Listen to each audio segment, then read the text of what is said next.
Hello YouTube, this is Morgan Airspeed Prime here with my next Avatar news update video. This is going to be a pretty short one. It's mostly just an update to something I covered previously. So you can see here we're on the trademarks kind of stuff.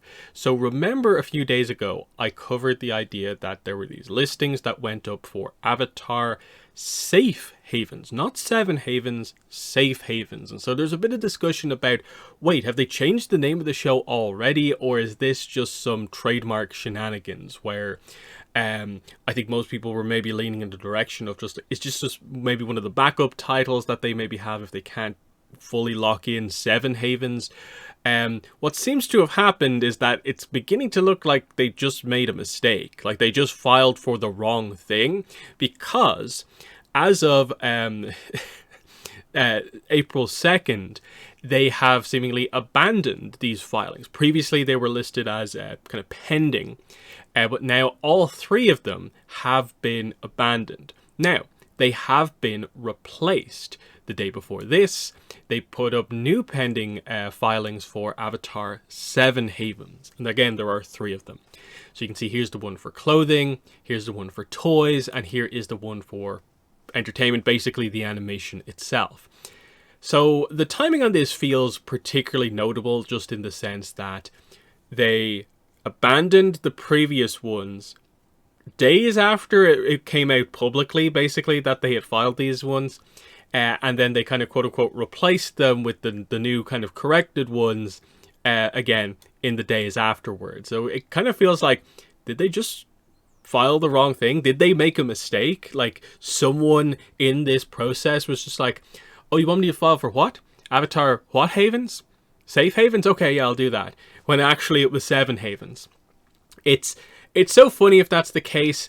There's probably some explanation that makes them not come across as a little bit incompetent, that they just couldn't do something basic like this correct. It is also unfortunate that this has happened. We're finding out about this at the same time as most people are really going in on Paramount for like their poor performance at CinemaCon yesterday, and it's just like, oh, we can't catch a break as an Avatar fan, the Avatar fandom. When it comes to the big stuff, they just are not kind of quite working as well as we need them to. But the reality of this one is that it's worked out. We have 7 havens. What we started with is what we still have, and we just had this slight detour for a second where we maybe thought it was safe havens, but actually it's going to be Avatar 7 havens. So no problem there whatsoever. We maybe need to have a little bit of a conversation because we did get the title for the movie yesterday, and of course we're talking about the title of the series. Why is the series allowed to have Avatar in the title, but they didn't put Avatar in the title for the movie? I think the most obvious reason is just because also, you know, the month before, in December, Avatar Fire and Ash, the James Cameron's Avatar movie, is coming out. They very clearly, I think, want to avoid the confusion with the movies of having them both be called Avatar : something or other. So I think that's the main reason they just completely kind of left it off. I'd be very interested to know if, like, the Avatar movie, the James Cameron movie, was not out in the same year. It was kind of, we were free to be the only Avatar, if they would stick to it, or they wouldn't, because Avatar is a movie franchise as well. Because they clearly want to use it for the series here, because it's Avatar 7 havens, the previous one was Avatar Safe havens. They clearly want to stick Avatar on the front of this, not even Avatar Legends, which is interesting. So, like, we didn't even think on anything they maybe were allowed to just do Avatar on its own, but as a full title, I guess, Avatar 7 havens, they are allowed to do it. They want to keep it part of the franchise, and I think that makes sense. You maybe question why they're maybe moving away from the kind of Legend of Aang, Legend of Korra, Legend of Pavi kind of maybe situation, but this seems to be part of their strategy. And I think this is a good title. I think that it has some details to it. It's about the kind of core premise of what is different in Pavi's era compared to Korra's era, the Haven cities, and there's a bit mystery kind of surrounding that. That's cool. That works. Unlike the movie title, where it is just a bunch of like the alternate titling for the original show, kind of along with the actual titling for the original show mashed together. It's like The Legend of Aang, The Last Airbender. And you have to think to yourself, like, okay, it doesn't start with Avatar, it doesn't start with Aang, it's The Last Airbender, Legend of Aang. It's a little clunky. It works, like I said, from a marketing standpoint, and I get it, but it's not a exciting title from a fan perspective, I don't think. That's the main thing I think to say here.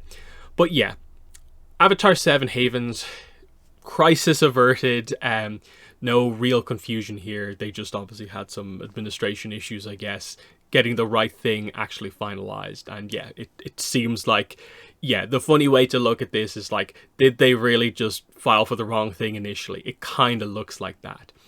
Final thing to talk about here is this. First 4 figures have teased their Aang grand scale bust. I think I talked about this in a previous video in terms of like the teasers where this were coming out, in terms of like shadows, like we didn't fully get to see it, but now we do have some visuals for it. So you can see here, there's one shot of it that's a little bit funny, but they did actually finally fully reveal it here, as you can see in this video. It is an Aang, Book 1 Aang bust. I think it looks very nice for what it is. It seems super, super accurate. It's all about just, are you actually interested in busts? Are you interested in buying this figure that's ultimately going to be very, very expensive? And that's, I think, the big problem. If the price is too much, I'm not sure who this is necessarily for. I also wonder a little bit in that, like, it seems a little bit more of a simple design compared to some of their other busts, like Solid Snake and stuff like that, where there's a little bit more detail going on, where there's a lot of smooth surfaces on the Aang overall. So because of that, like, are they going to charge as much for it, or I'm not sure. But either way, you know, that's what they're doing. They are also teasing that they will be revealing their exclusive edition at some point in the next, I guess, couple of hours. But I think we expect like the base is maybe going to be fancier. There'll be lights and sound effects maybe added onto that. I don't expect the actual figure itself to be substantially different. It's nice, but I just think this is going to be out of most Avatar fans' budget, along with, you know, a bust is a bit of a niche kind of more niche kind of style figure. I just don't think it's going to be for everyone. That's my main thoughts on it. So that's where I'm mostly going to wrap up the video here, with just asking you guys the question for the comments. What are your thoughts now that we actually get a look at the Aang bust? Does it interest you in any way? Or do you agree with the idea that you're not really interested in busts and it's probably going to be too expensive? But then, Avatar 7 Havens trademarks are filed. It seems like the Safe Havens ones were just a mistake. What are your thoughts on that whole situation? Like, was it just some weird trademark stuff, or did they make the mistake? Is the funny narrative actually true that they filed for the wrong thing initially? Let me know in the comments below. But that's been the video. Thanks for watching, and bye.